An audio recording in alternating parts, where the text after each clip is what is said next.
The upcoming launch of the OnePlus 12 on January 23, 2024, indeed sounds like a significant event in the smartphone industry. Let's break down some of the key features and enhancements that are creating buzz. The partnership with Pixelworks to include the Pixelworks X7 independent visual processor is a major highlight. This processor aims to transform mobile gaming experiences with features like 2K super resolution, 120 FPS smooth motion, ultra-low 10 milliseconds latency, and real-time color calibration.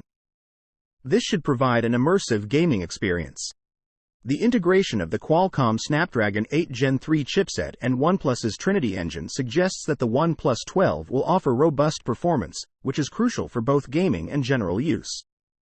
The inclusion of a 3x zoom periscope telephoto camera and the 4th Gen Hasselblad camera for mobile indicates a strong focus on high-quality photography, a key aspect for modern smartphones.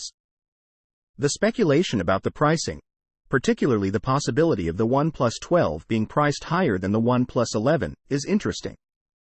The introduction of a more budget-friendly option, the OnePlus 12R, starting at around $499, could appeal to a wider range of consumers. The availability of the OnePlus 12R in cool blue and iron gray, with different finishes for each, offers variety and caters to different aesthetic preferences. Overall, the OnePlus 12 seems poised to make a significant impact in the competitive smartphone market, especially with its focus on gaming and visual experiences. The anticipation surrounding its launch is understandable, given these impressive features and enhancements.